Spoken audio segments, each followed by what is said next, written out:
Hola, buenas noches a todos. Vamos a iniciar, vamos a abordar, pues son un par de temas complejos, lo que es manejo del dolor crónico y cuidados paliativos. Ahí está. Bueno, como introducción, solamente vamos a repasar brevemente lo que es las definiciones de dolor y definición de cuidados paliativos. La definición de dolor, según así la Asociación Internacional para el Estudio del Dolor, en la última revisión del 2020, pues se define como una experiencia sensorial y emocional desagradable. Esto es bien importante recalcar que como se refiere allí en la presentación, es una experiencia. Eso hace que el dolor sea muy individualizado. Es una experiencia porque el dolor es aprendido desde la infancia y conforme nos vamos desarrollando y somos expuestos a estímulos dolorosos, pues vamos haciendo una integración sensitiva y emocional. Al final del día, pues esta experiencia es desagradable y es asociada o similar con un daño tisular real o potencial. Y en esta parte, pues en la parte del daño tisular, pues muchas veces pues lo evidenciamos, ¿no? Por la clínica y los estudios complementarios. Sin embargo, pues también hay dolores que se asocian a un daño potencial donde no podemos identificar una causa o un origen específico del dolor, sobre todo en los casos de dolor nociplástico, ¿no? Pero eso no significa que el paciente no manifieste o experimente esa sensación. El dolor es sensorial y discriminativo, lo cual hace que cada uno definamos sus propias características de ese tipo de dolor, qué características tiene, si es urente, si es eh, fungitivo, si es irruptivo. Y la otra, pues aparte de eso, también tiene una afectación motivacional, o sea, mientras experimentamos esa sensación dolorosa, si estuvimos expuestos a emociones de ansiedad, desagradables, que de forma crónica, sobre todo asociado en el dolor crónico, pues se pueden llegar a asociar a trastornos de ansiedad o depresión. Y pues también tiene una evolución cognitivo-evaluativa, que esto también depende pues del nivel escolar del paciente, el nivel socioeconómico, donde hacemos una integración y percepción del dolor y le damos ciertas características a ese estímulo doloroso al cual estuvimos expuestos y pues nos va a generar una memoria. En cuanto, yo lo quise aquí asociar un poco porque lo voy a poner durante la exposición, durante la presentación, muy de la mano lo que es el dolor crónico con el paciente paliativo. En la definición de la OMS de los cuidados paliativos, pues es un enfoque para mejorar calidad de vida tanto del paciente como la familia.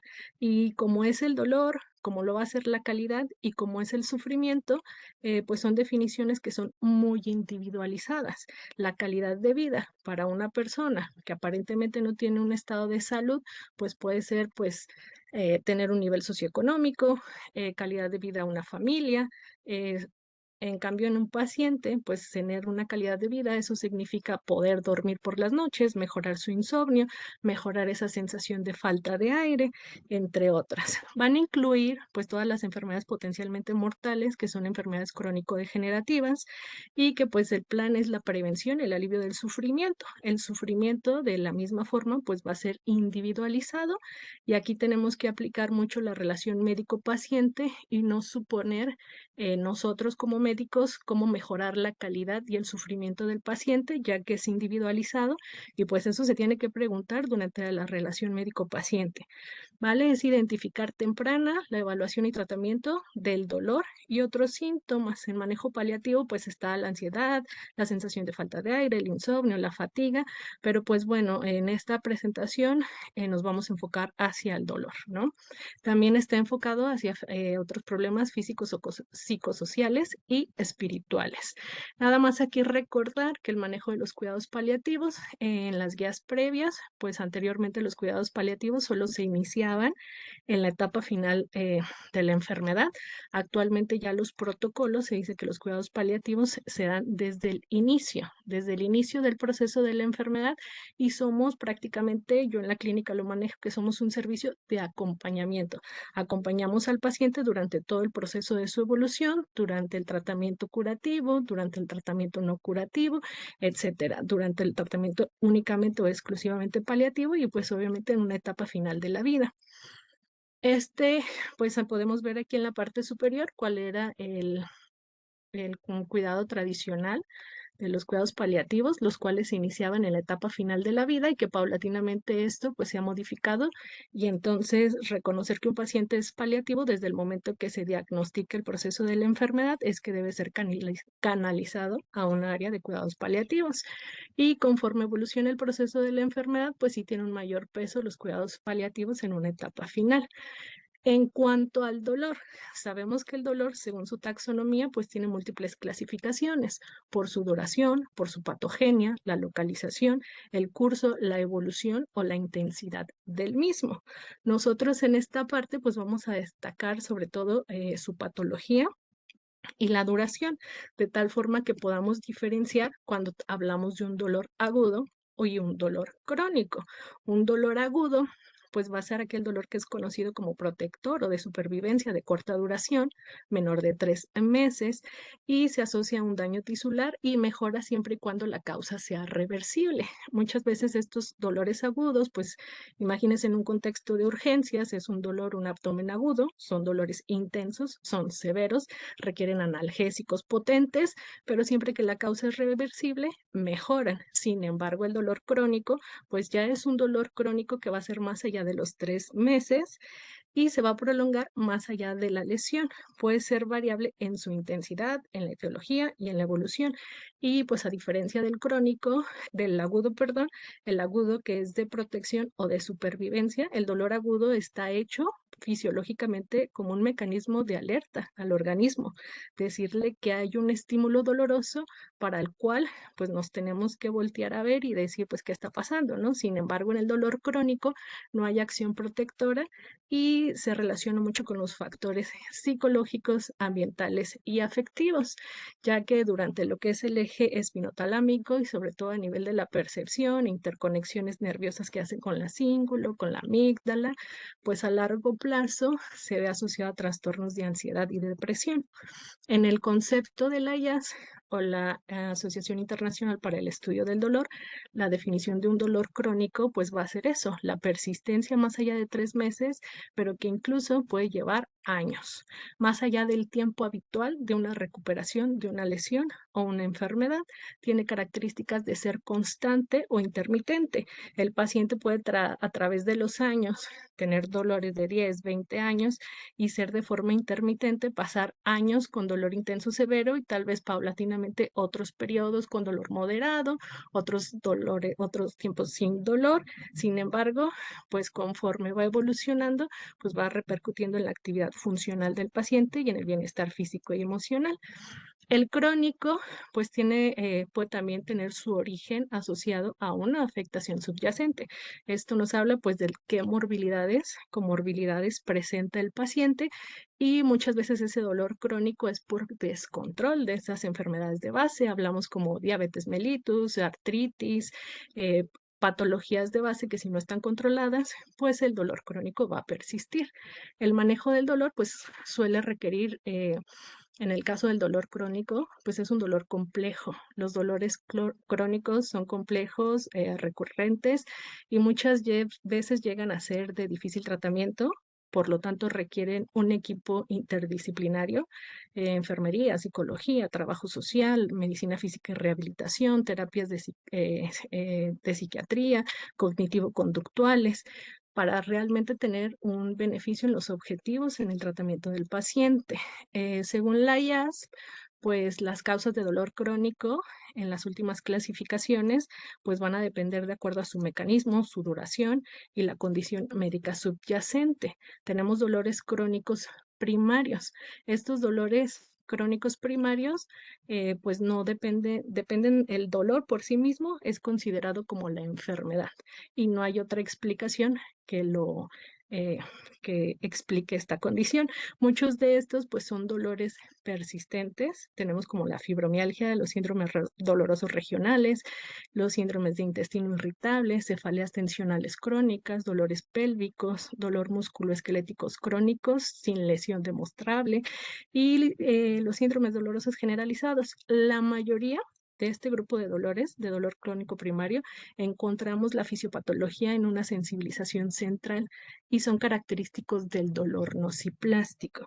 Y esto es bien importante identificarlo porque en muchas ocasiones son pacientes con estudios de extensión, con pruebas múltiples interconsultas, pues no hay una evidencia específica del daño de una lesión o no hay una irrupción de algún tejido en específico. Sin embargo, tienden a ser dolores crónicos de larga evolución, con alto deterioro cognitivo y emocional y funcional del paciente. Y pues esto se habla de la disfunción nociplástica, que ahorita vamos a hablar un poquito de ese tipo de dolor nociplástico. Eh, de otro tipo de dolor, en el caso de dolor crónico, otra de las causas pues son los dolores oncológicos. Los dolores oncológicos asociados propios al tumor, a las metástasis, ya sean por una eh, metástasis a distancias, óseas, hepáticas, pulmonares, pero también puede ser por localmente avanzados, generando compresión de los tejidos adyacentes y que muchas veces pues el dolor oncológico es uno de los más complejos porque pues son dolores mixtos, no solamente son neuropáticos, sensitivos, somáticos, viscerales, sino que tienen un componente múltiple, por lo tanto llegan a ser de difícil control. E inclusive los propios tratamientos asociados a los procesos oncológicos, como la quimioterapia, la radioterapia, los procedimientos quirúrgicos, pues muchas veces pues son los tratamientos que nos van a beneficiar en el proceso oncológico, pero que una vez que se llegan a hacer, pues realmente pues también repercuten en el organismo y muchas veces nos quedamos con dolores crónicos como las neuropatías, eh, sobre todo neuropatías quirúrgicas, neuropatías a la quimio, a la radio, mucositis, entre otros. El dolor crónico posquirúrgico o postraumático también entra en estos procesos de dolor crónico. La mayoría de este tipo de dolores pues, son posterior a una cirugía, a un trauma. Tenemos lesiones neurológicas, principalmente las neuropraxias o neuromas posquirúrgicos, las lesiones nerviosas intraoperatorias. Nosotros tenemos una alta cantidad de pacientes asociados a inguinodinias, posterior a plastías abdominales, tenemos dolores intercostales por toracotomía, por los pleuros, por cirugías de tórax, tomas de biopsia, sea de pulmón, entre otras, dolor postmastectomía, síndromes dolorosos post-hernorrafia, traumatismos musculoesqueléticos, los síndromes regionales complejos o lesiones nerviosas. E inclusive, pues aquí nosotros hablamos de un procedimiento quirúrgico, sin embargo, en la clínica hemos tenido pacientes inclusive que realmente solamente se le han hecho punción o canalización y pues como muchas veces las canalizaciones pues son a ciegas, pues ya van los paquetes neurovasculares, vena, arteria, nervio y en muchas ocasiones pues llegan a lesionar los nervios periféricos y tenemos múltiples neuropatías en la clínica asociados a una simple punción o colocaciones de catéteres y en muchas ocasiones pues también nos han generado esas mismas punciones síndromes regionales complejos. Dolores crónicos neuropáticos. Los dolores neuropáticos pues son de enfermedad del sistema somatosensorial. Tenemos dolores neuropáticos centrales, periféricos, y pues muchos de ellos también se asocian a comorbilidades, como en el caso de la neuropatía diabética, neuropatía posherpética, que está asociado a pacientes pues con inmunodepresión, lesiones medulares, esclerosis múltiples. Según la IAS, pues este dolor se va a dividir en central, periférico, central, todo lo que corresponde, eventos vasculares isquémicos, tenemos cefaleas, pues eventos vasculares, isquémicos, hemorrágicos, postraumáticos, tenemos lesiones al sistema nervioso central, astrocitomas, que pues nos van a generar dolores neuropáticos del sistema nervioso central y del sistema nervioso periférico, pues todo lo que corresponde a partir del ganglio, de la raíz de la médula espinal en la parte posterior hacia la periferia. Y hablamos de radiculopatías, neuropatías diabéticas, neuralgias del trigémino, dolor fantasma, neuropatías por VIH. Otro de los dolores que se presentan en la clasificación pues son los dolores musculoesqueléticos, los cuales pues se generan el número 1 en paciente adulto, que son principalmente pues las artrosis, ¿no? Las coxartrosis, artrosis de cadera, de rodilla, de hombro, osteoartritis, lumbalgias mecánicas por degeneración, lesiones tendinosas, estenosis espinal, espondiloartritis y pues bueno, aparte de este tipo de dolor musculoesquelético, este también entra en nuestra clasificación en somático, ¿no? Es un dolor musculoesquelético, somático. ¿Eso qué quiere decir? Pues que es un dolor que al ser somático es un dolor muy específico, bien localizado. Cuando tenemos un dolor de rodilla, de cadera, son localizados, son muy específicos, no hay irradiación y son mecánicos. Siempre se nos van a exacerbar a la movilización, al incremento, a los cambios de posición, al deambular. Son el clásico paciente que al subir, bajar escaleras, al caminar, y pues que van a mejorar el reposo, ¿vale? Y pues tenemos otra clasificación que están también los dolores crónicos postinfecciosos. Aquí los dolores crónicos postinfecciosos, pues tenemos sobre todo asociados a virus y algunas bacterias, sobre todo neuralgias posherpéticas. También tenemos las neuropatías por COVID. La mayoría de los pacientes que tenemos en la clínica, una vez post pandemia, todas las neuropatías se nos exacerbaron, se descontrolaron, entonces llegan a generar dolores neuropáticos persistentes y de forma crónica. Los pacientes con enfermedades de transmisión sexual, como también lo es el VIH, también nos generan neuropatías generalizadas. Y bueno, nosotros para poder identificar el tipo de dolor, aparte de la clasificación, pues tenemos que saber sus mecanismos fisiopatológicos para poder llevar adecuadamente su tratamiento. El objetivo de un tratamiento de un dolor crónico es observar su mecanismo fisiopatológico y la otra, su intensidad o la severidad del dolor. Con esas dos pautas, nosotros ya podemos ir encaminando nuestro tratamiento. Entonces, en el caso de la fisiopatología, los dolores nociceptivos, que es el primer cuadro, vamos a encontrar los dolores somáticos viscerales. Estos dolores somáticos, pues son principalmente los musculoesqueléticos que mencionábamos, artrosis, lesiones de columna, coxartrosis, y que son localizados, bien definidos y que no hay irradiación. En el caso de los viscerales pues son más correspondientes a vísceras, órganos huecos como estómago, intestino, todo aquello que corresponde a pleura, peritoneo, peritoneo visceral, parietal. Hay que recordar que parénquima hepático renal no da dolor, lo que duele es la cápsula que lo recubre y que pues va a generar este dolor al momento de la distensión. Entonces, un dolor visceral, aparte tiene otra característica, que es el único tipo de dolor, pues que nos va a dar síntomas vegetativos. Piensen en un dolor visceral como un cólico renal, un cólico abdominal, síntomas vegetativos como la náusea, vómito, lo cual no nos va a presentar un dolor somático ni tampoco un dolor neuropático. Y la característica pues de que un dolor visceral nos va a responder a antiespasmódicos y tipos de opioides como la buprenorfina. En el caso del dolor somático, pues como es musculoesquelético, responde más a antiinflamatorios no esteroideos y como tal también esteroides. Y en el caso del neuropático, pues ya vimos que el neuropático central periférico, posquirúrgico, infeccioso, y pues pues prácticamente tiene las características muy específicas, ¿no? Es el dolor que es urente, punzante, ardoroso, quemante, que tiene irradiación y que va a recorrer a través del dermatoma o el trayecto del nervio periférico, y pues es muy específico. Hay escalas de valoración específicas como el DN4, el LANS, que nos ayudan o son herramientas para hacer todavía más especificidad sobre el diagnóstico. Y el nociplástico. El nociplástico es un dolor complejo, es un dolor que tiene la característica, que es muy importante, que en muchas ocasiones no hay una lesión real evidente. Son pacientes que tienen muchos estudios de extensión, muchas interconsultas, lo es como la fibromialgia, el regional complejo, y prácticamente en el nociplástico lo que existe pues es una alteración en las vías inhibitorias del dolor. Las vías inhibitorias del dolor pues son fármacos endógenos que el organismo sintetiza para controlar un estímulo doloroso, como son los opioides endógenos, la GABA, la norepinefrina, la serotonina. Entonces estos núcleos del RAFE,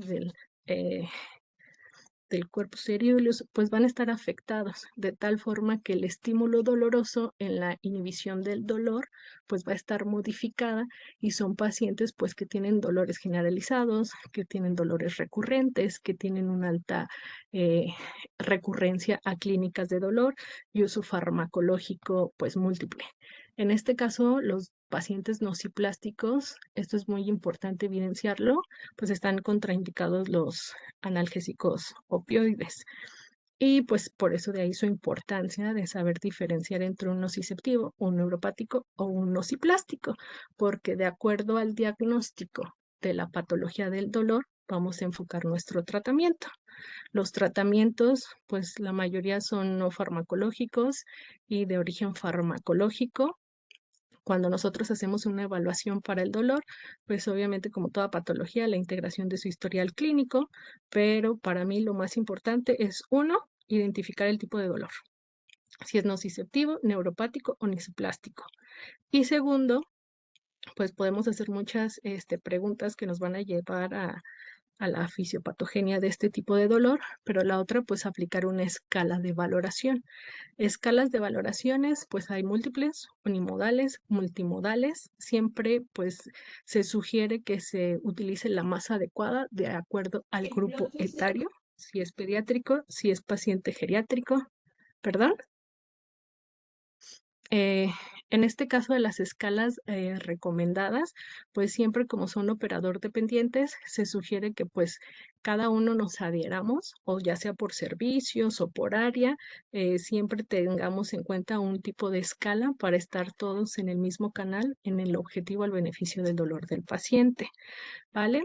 Independientemente de la escala que deseamos utilizar, pues hay unas más específicas para dolor neuropático, pues siempre aquí lo que se sugiere son escalas multimodales, que no solo me evalúen del 0 al 10 qué tanto tiene de dolor el paciente, porque pues es muy subjetivo, sino escalas pues integradoras donde nos hablan tanto de la función como del estado psicoemocional del paciente, adherencia, entre otras. Y también, pues, de acuerdo al grupo, ¿no? Hay pacientes que tenemos que están inconscientes, que no responden a estímulo verbal, otros pacientes, pues, que tienen deterioros cognitivos como demencia, Parkinson. Entonces, sí tenemos que tener las herramientas necesarias para adecuarnos a nuestro tipo de paciente. Independientemente de la escala de valoración que nosotros contemos, la mayoría de las escalas, pues, nos van a clasificar el dolor de acuerdo en intensidad, si es leve o moderado o severo. Y esto es bien importante porque el número uno para nosotros poder establecer un tratamiento en un dolor crónico es identificar el tipo, la fisiopatología del dolor y segundo, definir la severidad del tratamiento. Si hablamos de un dolor leve o si hablamos de un dolor moderado o si es un dolor intenso. Esto es importante porque aquí es donde aplicamos la escala analgésica de la OMS, donde nos habla que dolores de 0 a 3, pues estamos en un escalón 1. ¿Eso qué quiere decir? Que si el paciente no tiene un dolor intenso severo, pues no tendría yo por qué utilizar analgésicos opioides. Si el paciente tiene dolor, no tendré yo que irme de primera instancia a un tramadol o a una buprenorfina, tendría yo que iniciar con analgésicos convencionales o analgésicos adyuvantes, a menos que mi paciente ya se encontrara por un dolor por encima del 3, todavía al 6, ahí nos iríamos inicialmente con analgésicos opioides leves o analgésicos opioides leves como cuál, codeína, tramadol, tapentadol, y ahí todavía no tendría yo que irme por una buprenorfina. En muchas ocasiones, a veces, pues, hacemos el uso del recurso que tenemos en cuenta y muchas veces, pues, sí se llega a utilizar el abuso del fármacos o opioides potentes, como lo es la buprenorfina, cuando nuestro paciente, pues, está en un dolor analgésico entre 4, 5 o 6. Opioides débiles, coanalgésicos en el escalón 2 y ya solamente si llegamos a un escalón 3, pues sí serían los opioides potentes o coanalgésicos. Coanalgésicos, ahorita les voy a poner una tabla, pues existen múltiples, ¿vale? Y pues también los opioides potentes como morfina, oxicodona, fentanil, metadona o buprenorfina. En el escalón 4, pues están los métodos invasivos, más o menos con analgésicos, como son los métodos de intervencionismo, que ahorita también vamos a abordar algunos de los más recurrentes. Este escalón analgésico, pues también es considerado como el elevador analgésico, porque nuestro paciente podemos iniciar con un analgésico con un escalón 1, sin embargo, de acuerdo a la evolución, pues se puede pasar de un escalón 1 hasta un escalón 4 o de la misma manera ir del escalón 4 a bajar al escalón 1. Es variable. ¿Vale? De nuestros analgésicos, pues de los AINES más utilizados, paracetamol, ibuprofeno, metamizol, ketorolaco. Pues aquí ya vienen algunas vías de administración, algunas dosis sugeridas. Sin embargo, pues recordar que los AINES, pues sus indicaciones son de elección para tratamientos dolorosos somáticos. ¿Cuáles son los somáticos? Musculoesqueléticos o dolores inflamatorios, en los cuales vamos a tener beneficio en el proceso de la fisiopatología, sobre todo en este proceso del proinflamatorio, sopa de coagulación, inflamatoria, perdón. En, en este caso, en donde no nos funcionan los AINES, pues los AINES están contraindicados en un dolor meramente neuropático. Hemos tenido pacientes que tienen compresiones de raíces con dolores crónicos recurrentes, que utilizan múltiples AINES, o sea, hemos tenido pacientes con radiculopatías que están con naproxeno, ketorolaco, metamizol, celecoxib, eh, ¿cómo se dice? Diclofenaco, y me dicen, doctora, es que no se me quita el dolor. Una neuropatía no responde a AINES. Los AINES están contraindicados en dolores neuropáticos puros. La otra, pues tampoco hay evidencia que más de un AINE tenga mayor potencia analgésica. ¿Eso qué quiere decir? Que si yo le pongo un ketorolaco y una lisina, pues está contraindicado. O le pongo un AINE o le pongo el otro. No hay evidencia de que tenga mejor beneficio analgésico, solamente vamos a tener los efectos adversos como lesiones gástricas renales. Ahora, en la clasificación de los AINES, pues ese es otro tema, pero pues recordar que los AINES son antiinflamatorios, antipiréticos, antiespasmódicos. Entonces, también en el beneficio o el tipo de dolor en la fisiopatología, si es un dolor visceral, abdominal, pues nos vamos a ir más por un antiespasmódico como metamizol o lisina. Si es un proceso inflamatorio agudo, pues nos podemos ir por diclofenaco, ibuprofeno, y recordar pues que ketorolaco es un analgésico potente. Eh, es muy bueno en procesos agudos, pero también no lo podemos utilizar más de 3 a 5 días por los efectos gastrorrenales. Entonces también tener un paciente con ketorolaco más de 5 días está contraindicadísimo, y ahí se sugiere rotarlo por otro AINE, ¿vale? Eh, los fármacos adyuvantes, pues de los fármacos adyuvantes tenemos una lista enorme, y muchas veces, o en la mayoría de los casos, cuando se nos realizan interconsultas a las clínicas de dolor, pues muy pocas veces los pacientes cuentan con analgésicos adyuvantes. Nos vamos por analgésicos puros, como pues son los AINES, pero pues también recordar que los analgésicos adyuvantes son fundamentales, sobre todo en el manejo de dolor neuropático, como es gabapentina, pregabalina, mitriptilina, duloxetina. Tenemos algunos otros fármacos que nos van a modular el proceso del dolor, como es la dexametasona, que nos ayuda en los procesos antiinflamatorios, y el midazolam, que no es un analgésico el midazolam, solo es un modulador en la percepción del dolor. Y pues bueno, los potentes, pues ya hablamos de los opioides, ¿no? Codeína, tramadol. Sin embargo, pues ahí podemos identificar que está específico en qué escalón lo utilizamos. Segundo escalón analgésico, dolores de 3 a 6, tramadol de igual manera, morfina, pues ya está indicado para dolores mayores de 7, igual que fentanil, igual que en el caso de buprenorfina. Y en el cuadro del lado derecho, pues tenemos las potencias analgésicas, o sea, de codeína, que viene, pues son todos ahí, alcanzamos a ver dónde está morfina, que es donde está una línea roja. De esa línea roja de morfina para abajo, pues hablamos de todos los opioides leves, que es tramadol, tapentadol y codeína. Y de morfina para arriba, pues hablamos de los fármacos potentes. Y si se fijan, la morfina, pues es el patrón cero. En la otra línea en rojo por la parte superior, yo agregué la buprenorfina, y ahí podemos ver que la buprenorfina pues es 30 veces más potente que la morfina, y el fentanil pues es hasta 100 veces más potente que la morfina. Entonces, pues muchas ocasiones, pues cuando el paciente me anda con una escalera analgésica de 3 4, pues ya estamos utilizando buprenorfina, cuando pues dejamos los cartuchos detrás como tramadol, tapentadol, e inclusive morfina sería todavía anticipado más que la buprenorfina, ¿vale? Bueno, en cuanto a los tipos del dolor, yo quise exacerbar un poquito más, sobre todo en el dolor nociplástico, que prácticamente es un dolor como la fibromialgia, los síndromes regionales complejos, los dolores generalizados, que son dolores pues que son de difícil control. y que en muchas ocasiones, pues el paciente hace una recurrencia y es al paciente que ha visitado múltiples algólogos, múltiples esquemas farmacológicos, y tiene esa característica, que es un dolor nociplástico y que no responde a opioides. Y entonces en muchas ocasiones pues ponen uso del parche de buprenorfina, el paciente regresa y dices que no mejoro, suben parche, y llegamos a altas dosis de parche o de cualquier otro tipo de opioide sin un beneficio analgésico, y esto es por la fisiopatología del dolor. Es un dolor que pues es de difícil control, es de los dolores crónicos de difícil control, el paciente nociplástico. El primer punto es saberlo identificar. El segundo punto es que una vez que lo identificamos, pues es canalizarlo también, porque es uno de los dolores que en sí, en general, los dolores crónicos tienen que estar acompañados de una terapia de psicología o de psiquiatría. El nociplástico es foco rojo de un equipo multidisciplinario, sí o sí, porque si no, no vamos a tener beneficio en la evolución del paciente. ¿Eso qué quiere decir? El paciente a mí nociplástico que me llega a la consulta, yo le pongo las cartas sobre la mesa. Si queremos mejorar, necesitamos de la terapia psicología, psiquiatría y medicina física y rehabilitación. Si no tenemos todas estas herramientas, no va a haber mejoría en el dolor. Somos otra característica, no hay mejoría con el opioide, de tal manera que si utiliza 1, 2, 3 parches de buprenorfina, eso y Nadota, ahora sí, pues va a ser lo mismo.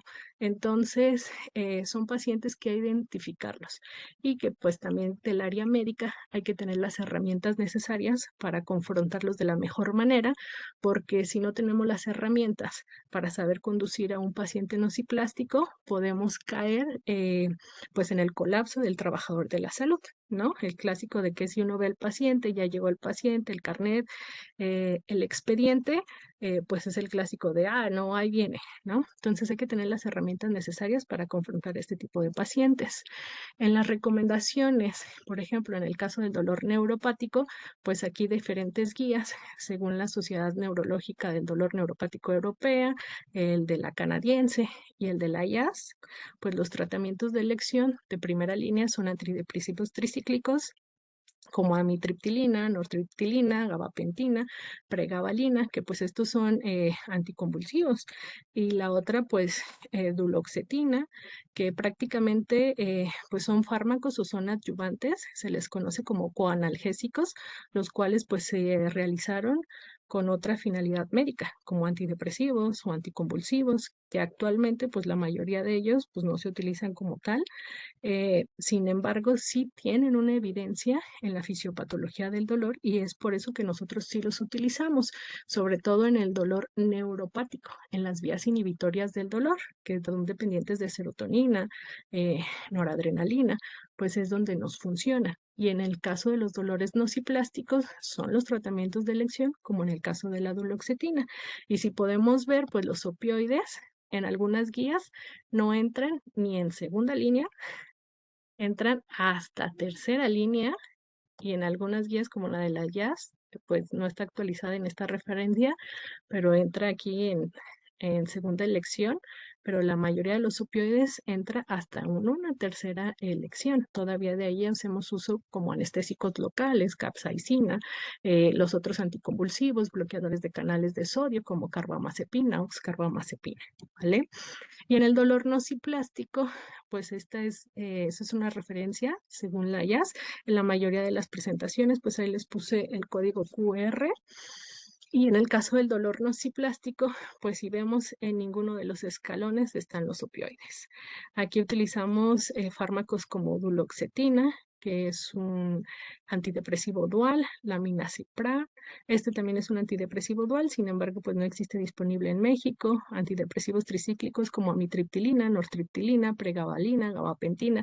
En este cuadro, pues vienen las dosis analgésicas. Hay que recordar que pues estos no son dosis antidepresivas ni dosis anticonvulsivas, son subdosis. ¿Eso qué quiere decir? Que en la fisiopatología del dolor, pues requerimos menores dosis para tener el beneficio analgésico y a mucho más corto plazo que en el efecto o manejo antidepresivo.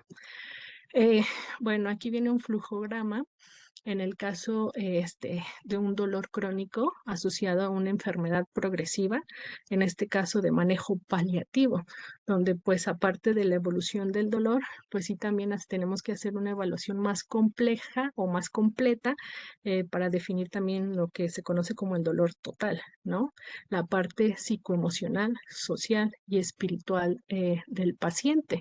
Por lo tanto, también requiere un equipo mucho más complejo. Si de por sí el dolor crónico es complejo, eh, las coxartrosis, las radiculopatías, estos procesos nociplásticos como fibromialgia, síndromes regionales complejos, sumándole un proceso de enfermedad terminal, lo que conlleva todo este componente psicosocial y emocional del paciente, pues lo hace mucho más complejo. Sabemos que muchos de los centros, y como lo viene en la definición de la IAS, el dolor es una sensación desagradable física y emocional. Entonces, no podemos partir al paciente y creer que solo con el tratamiento farmacológico vamos a conseguir un beneficio en la analgesia, sino que lo tenemos que hacer de forma integral. Por lo tanto, sí requerimos esas herramientas y también recordar, pues también quiénes somos en el área médica, sobre todo en el componente emocional, pues tenemos que tener herramientas de contención y de canalización, pero si yo soy algóloga, pues no soy psicóloga ni soy psiquiatra, solamente identifico y canalizo y tener pues el adiestramiento de mi equipo de trabajo como trabajo social, eh, enfermería, etcétera, para poder identificar. El dolor físico, pues ya hablamos, según sea leve, moderado, severo, pues AINES, opioides leves u opioides potentes, ¿va? Y pues bueno, en cuanto también a los objetivos del manejo del dolor, pues siempre que también mejoramos la analgesia, también es ir descendiendo los fármacos para no mantenerlos a largo plazo. A pesar de que a veces utilizamos los fármacos, pues llegamos a tener tratamientos o dolores recurrentes. Según la escalera analgésica de la OMS, pues en muchas ocasiones pues llegamos a hacer también lo que es el intervencionismo. En estas pues ya son técnicas invasivas sobre el paciente. Existen múltiples como es la radiofrecuencia, que son indicaciones más frecuentes, son a través de estímulos térmicos en caso de dolor refractario. Muchas veces en este caso la radiofrecuencia pues es a nivel facetario, puede ser vertebral, cervical, dorsal, lumbar, también en neuropatías crónicas o dolores crónicos severos como las neuralgias del trigémino, dolores acroiliacos, también en algunas lesiones de rodilla para nervios geniculados, se puede hacer también esto que es radiofrecuencia, entre otras. La otra que tenemos es neuroablación o neurólisis, que también es la interrupción permanente o prolongada de la conducción nerviosa. Esta pues se rehace igual con temperatura como la radiofrecuencia o con frío como la crioablación. Esta pues ya es una interrupción más permanente, más prolongada y pues también se puede utilizar fármacos o sustancias químicas como alcohol o fenol.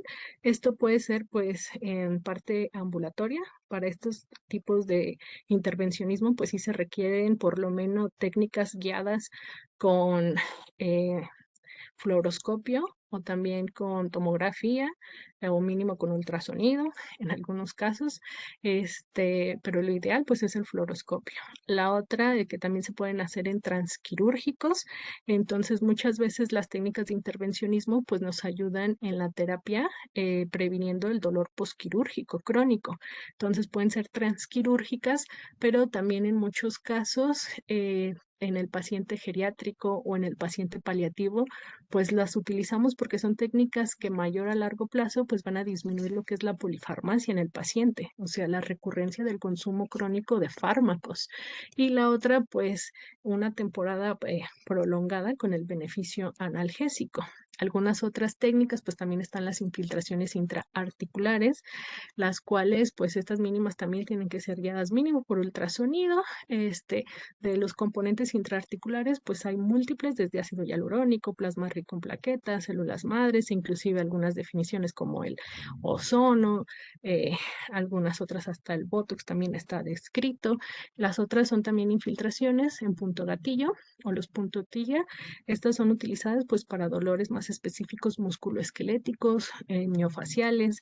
Aquí también pues modificamos los fármacos que podemos administrar, como anestésicos locales, técnicas de Lifto, como la glucosa.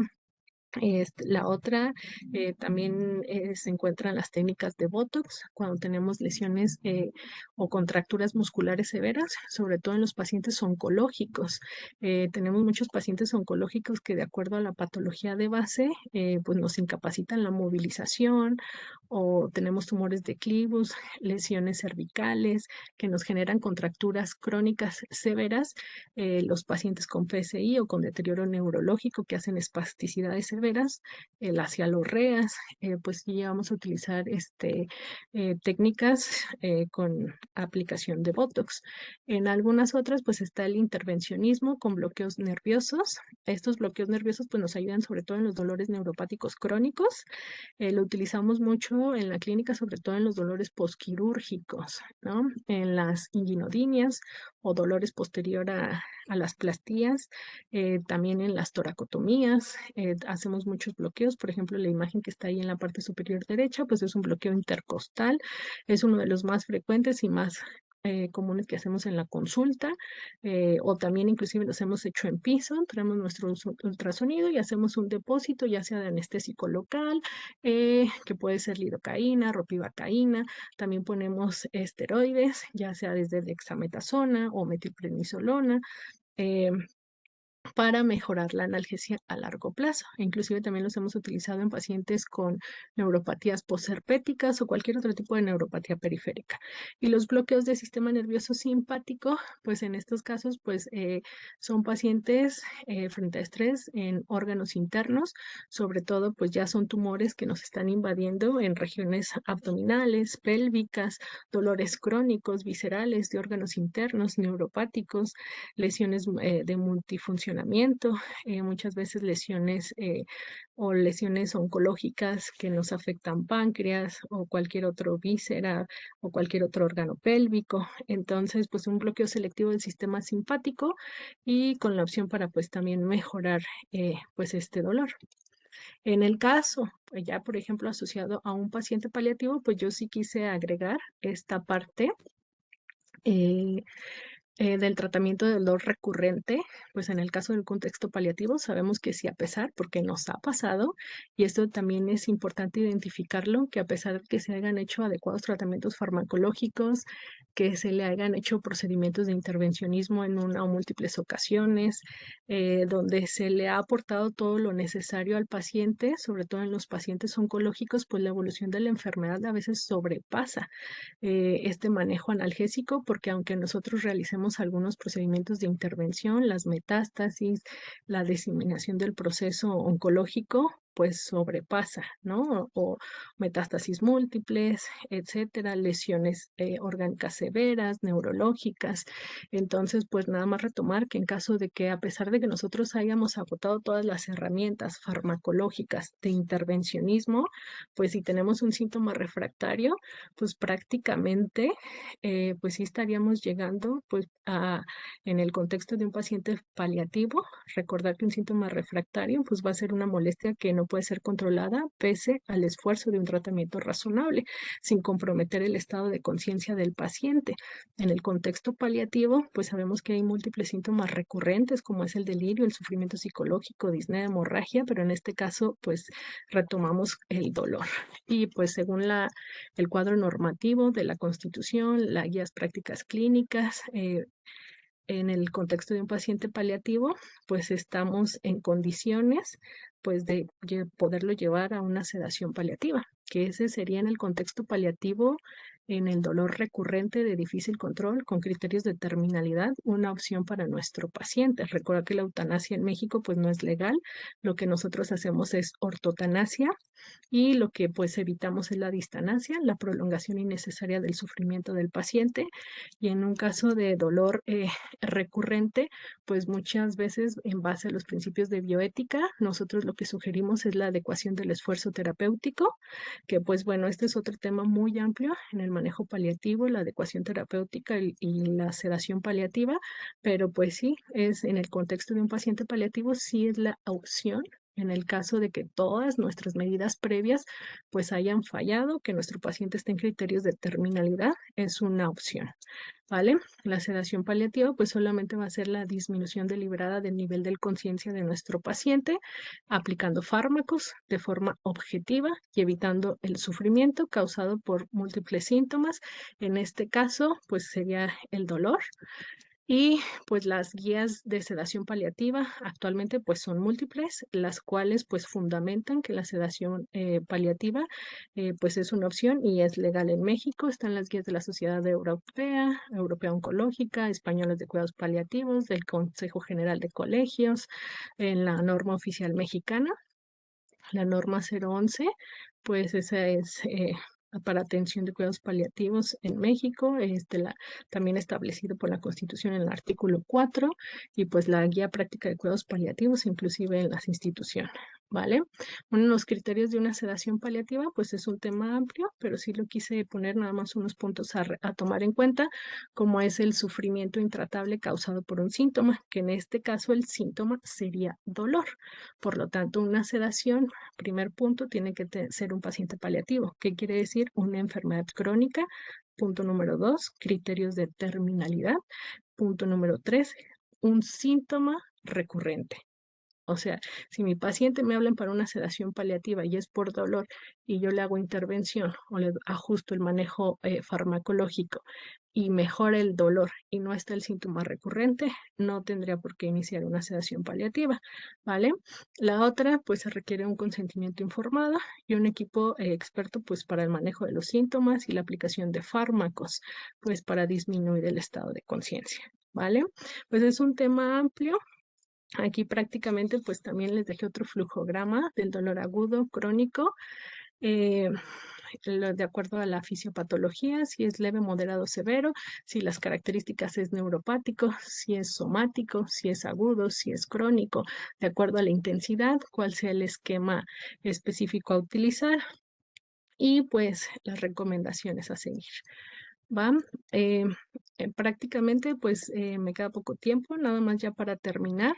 En el manejo paliativo, pues el dolor es de relevancia, ¿no? Porque el dolor tiene un impacto psicoemocional y social en el paciente. Un paciente con un dolor crónico, pues sí repercute porque funcionalmente es el paciente que me empieza a claudicar, que si ya quiere salir al centro comercial y sabe que va a caminar 10 cuadras, opta por decirle a la familia, mejor no voy. Entonces me lo empieza a limitar socialmente y funcionalmente y psicoemocionalmente. El componente que lo rodea es, ya te duele otra vez, el paciente empieza a tener esa sensación de minusvalía, las lesiones o el dolor intenso severo, pues también lo limitan, prefiere no movilizarse o no desplazarse o no ir, porque pues le va a doler, ¿vale? Y en un contexto paliativo, pues tenemos todo este componente psicoemocional. Entonces, este prácticamente pues es una metáfora para el manejo paliativo, donde vemos dos referencias en la parte superior y en la parte inferior.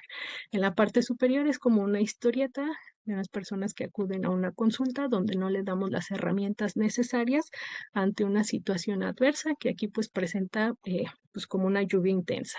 Y cuando nosotros corremos hasta el último momento para darle ese paraguas y proporcionarle pues una herramienta que la proteja de esa tempestad como es la lluvia, pues estos pacientes prácticamente ya se mojaron, ¿no? Al final reciben las herramientas, pero en una etapa más tardía, que a diferencia cuando damos los cuidados paliativos de forma temprana, como aparece en la imagen inferior, pues cuando nosotros le proporcionamos esas herramientas necesarias al paciente ante un momento adverso, como es una situación paliativa o un descontrol del dolor, pues el paciente tiene las herramientas necesarias para confrontar esa situación. Al final esa situación adversa pues se va a presentar, pero el paciente, pues no es lo mismo tener esas herramientas. Para nosotros la clínica de dolor o cuidados paliativos, pues es prácticamente eso, un servicio de acompañamiento donde le proporcionamos las mejores herramientas al paciente para ante una situación adversa, como es un dolor descontrolado,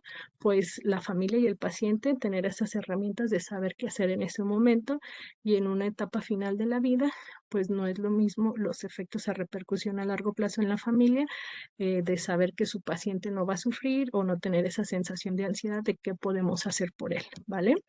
Entonces, pues prácticamente eso sería por mi parte todo. Gracias.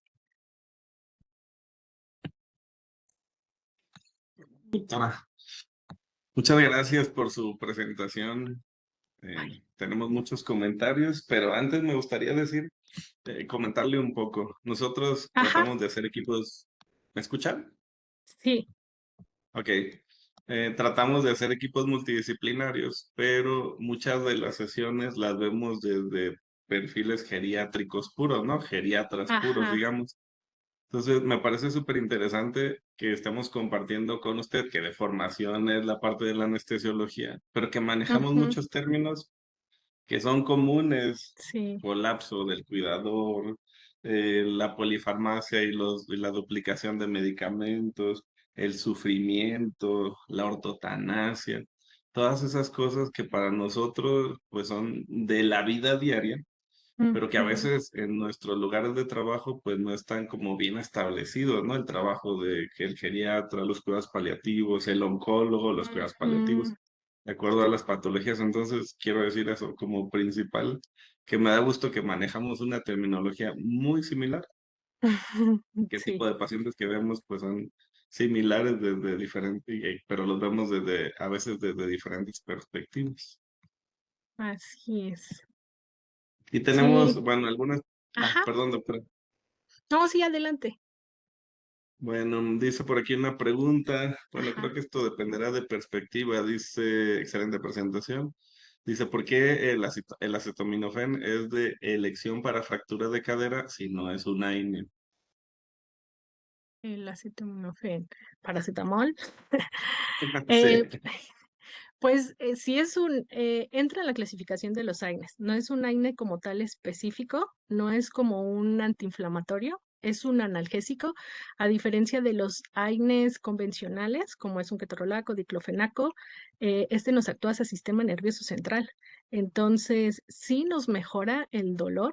En caso de un proceso inflamatorio agudo, pues no es el de elección, porque pues prácticamente no actúa como un antiinflamatorio puro, pero sí nos modula en el manejo del dolor, sobre todo al sistema nervioso central, e inclusive muchas veces cuando nosotros llegamos a utilizar fármacos opioides, ya sea tramadol, buprenorfina, por sí solo el paracetamol pues no es tan potente, pero asociado a un opioide no lo potencializa. Por eso es que existe muchas veces esta parte del tramadol paracetamol, también muchas veces cuando el paciente lo tenemos con parche de buprenorfina, preferimos dejarle rescates de paracetamol, que por lo tanto pues es un opio o es un analgésico mucho más, pues no con efectos tan adversos a largo plazo como es un ketorolaco, un diclofenaco.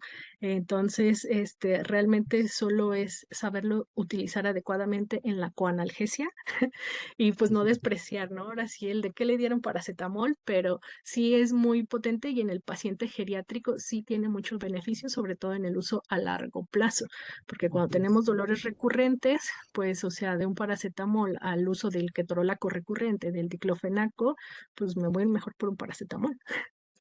Así es, menos Ujú, efectos secundarios y mayor tiempo que sí, podemos utilizarlo, ¿no? así es. Dicen, bueno, dicen la terapia con TENS para manejo del dolor musculoesquelético, Ah, de acuerdo a sí, la teoría de la compuerta.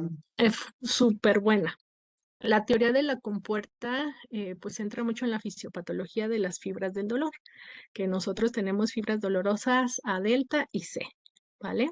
Que tienen la característica, pues, de que las fibras neuropáticas, pues tenemos que depende cuáles son sus diferencias, el componente de mielina, ¿vale? Ujú. Las fibras C son amielínicas, cero mielina. Esas nos conducen el dolor crónico y las fibras A delta tienen mielina, por lo tanto nos conducen el dolor agudo.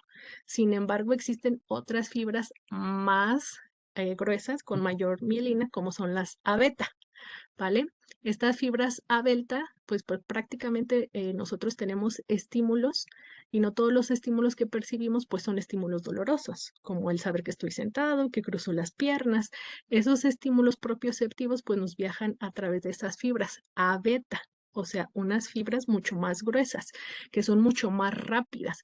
Por eso en el contexto de que yo me golpeo el brazo o me golpeo la pierna, lo primero que hago es sobarme. ¿Por qué? Porque me sobo y estimulo a las A beta, que son mucho más rápidas. El mecanismo de compuerta significa, pues, tapar un estímulo por otro, en pocas Ujú, palabras, que viajen a través de las A beta y que al que yo me sobe, como viaja por fibras mucho más gruesas, más rápidas que las del dolor, pues prácticamente hace como esta compuerta, ¿no? De cerrarle la puerta al estímulo doloroso y entrar el estímulo sensitivo. Y de ahí vienen las terapias de medicina física y rehabilitación, como lo son ujú, los TENS, el estímulo de las fibras, por eso nosotros utilizamos mucho este mecanismo de la terapia física y rehabilitación, porque esto nos favorece en la desensibilización del dolor central ujú. o crónico. Por eso al paciente se le tiene que decir sí o sí. El tratamiento del dolor es farmacológico, medicina física y rehabilitación y psicoterapia. Si no tomamos los tres, no va a haber mejoría. Y eso es ofertárselos desde el primer momento. O sea, que sepan Ujú, que si uno los va a atender, ellos tienen que estar dispuestos a favorecer en esos grupos de atención para realmente tener un beneficio en un dolor crónico. ujú. Bien, nos preguntan también si hay alguna indicación directa para bloqueos o si primero debe fallar el tratamiento farmacológico o si puede Ah, ser desde el ajá. principio. Sí, ya como lo mencionábamos, es el elevador analgésico. Anteriormente, pues sí expresaban de escalón uno, 2 y agotar. Ahorita ya no.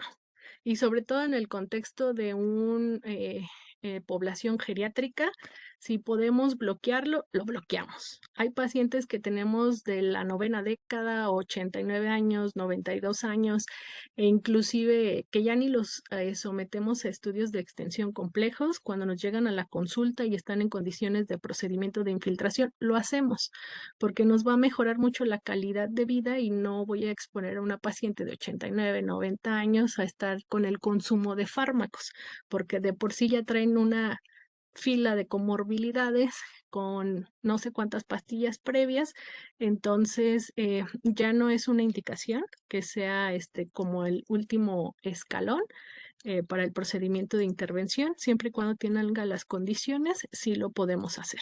Sí hay criterios específicos de acuerdo a cada tipo de paciente, de la edad, etcétera, y de la fisiopatología, pero ya no está establecido de cajón que tenga que ser. E inclusive nosotros también hasta en prequirúrgicos, transquirúrgicos, los sugerimos para el manejo posquirúrgico, evitando que a largo plazo sea un dolor crónico, pero ya no, sí lo podemos hacer. Bien. Ujú. Preguntan si la acupuntura tiene alguna utilidad. Ah, sí, claro.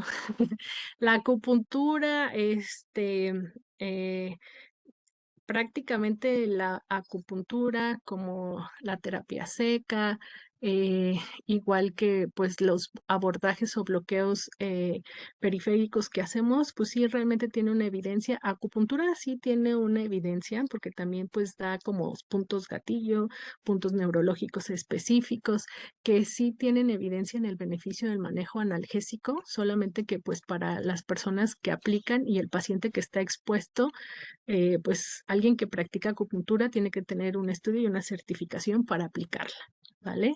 Entonces, no cualquier persona pues aplica la acupuntura de forma adecuada.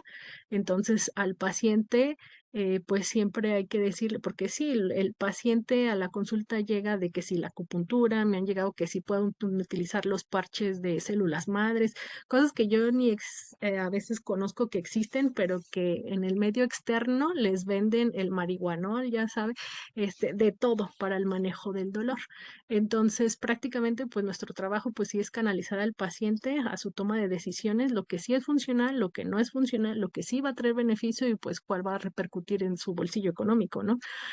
Pero la acupuntura sí tiene evidencia científica, solamente que lo que yo le refiero a los pacientes si la desean utilizar en un contexto de alguien que esté certificado y adecuadamente, porque Ujú. entre el que realiza acupuntura y todo lo que hay por fuera, es la diferencia del beneficio. Sí, porque ya Así cualquiera es, pone acupuntura, ¿no? Sí. así es. Doctora, preguntan si es obligatorio tener un consentimiento informado si utilizamos una infusión de buprenorfina en un paciente hospitalizado con fines analgésicos.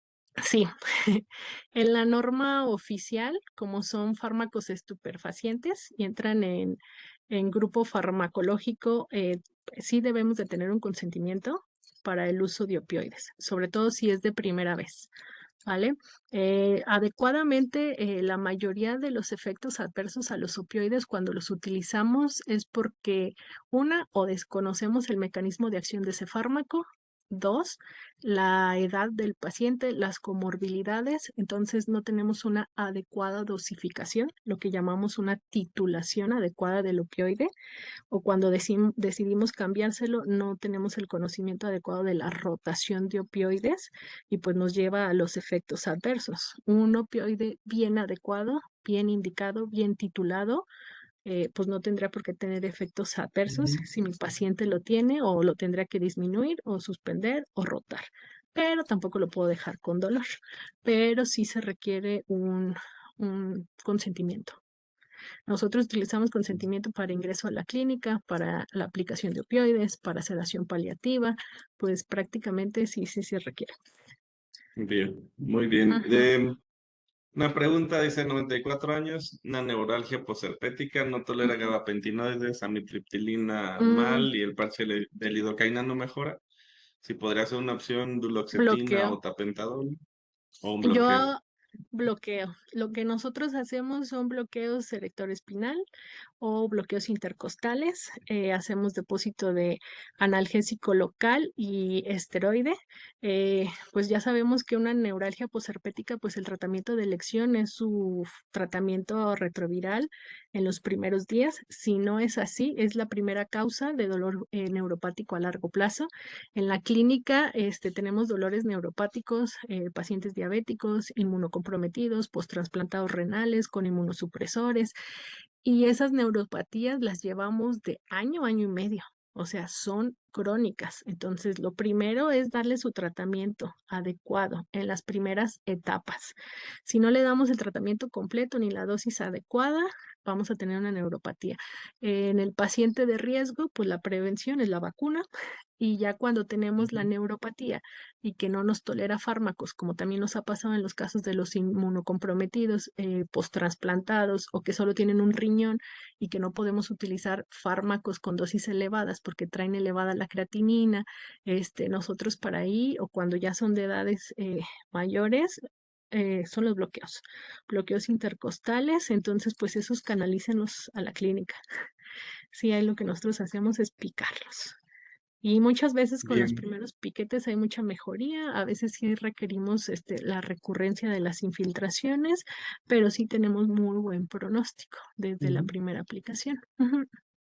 Bien, muchas gracias. Y dice, bueno, el perfil del paciente para utilizar duloxetina. El perfil nosotros lo utilizamos de elección en dolores neuropáticos, lo podemos utilizar en dolores neuropáticos que hacen recurrencia al tratamiento con gabapentina, pregabalina, podemos poner duloxetina. ¿Podemos combinarlos? Sí, porque tienen diferentes mecanismos de Ujú. acción. Duloxetina es inhibidor de la recaptura de serotonina y noradrenalina, es dual. Gabapentina, pregabalina, bloqueadores de canales de sodio, de calcio, perdón, carbamazepina y oxcarba de sodio. Entonces, ¿podemos poner uno de cada uno? Sí, porque son de diferentes mecanismos de acción, pero duloxetina sí o sí, donde yo hago la mayor sugerencia o recomendación, fibromialgias. Es el de Ujú. elección. En fibromialgias, duloxetina, tratamientos 30 miligramos cada 24 horas por las mañanas e ir subiendo dosis a partir de las 4 semanas.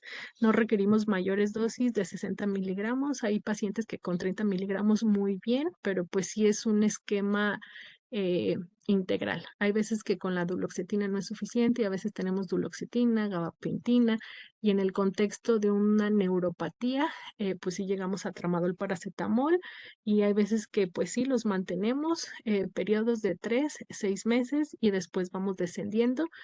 Ujú. Dolores neuropáticos o cualquier tipo de dolor crónico, sí necesitamos pues terapias de psicología o terapia cognitivo-conductual o lo que le llamamos de reprocesamiento del dolor para que Ujú. realmente tenga una percepción diferente al del dolor. O sea, como tener Ujú. esa relación con el dolor crónico de forma diferente para tener beneficio.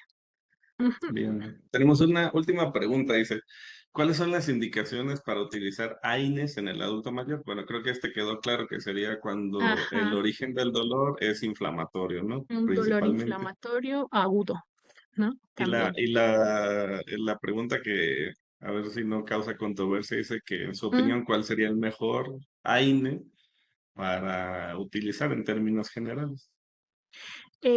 No hay un mejor AINE, depende, ¿vale?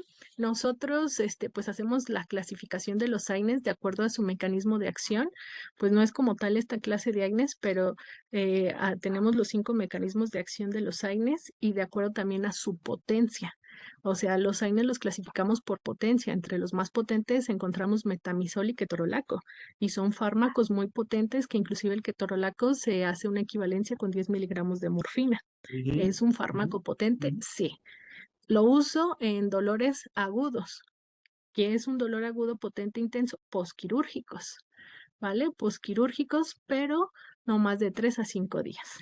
Y metamizol también es un fármaco muy potente, también adecuadamente titulado.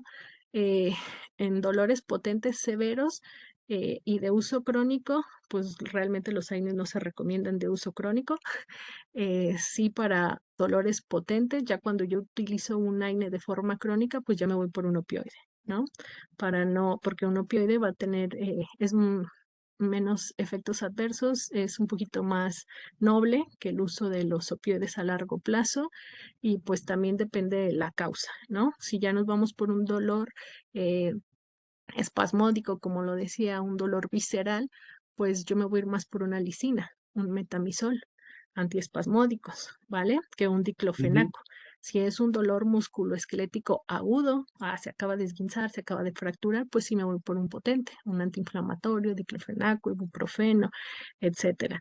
Ahora, si es un dolor inflamatorio crónico a largo plazo, pues el que más menos daños me genere, como un COX-2, un celecoxib, un etoricoxib, etcétera.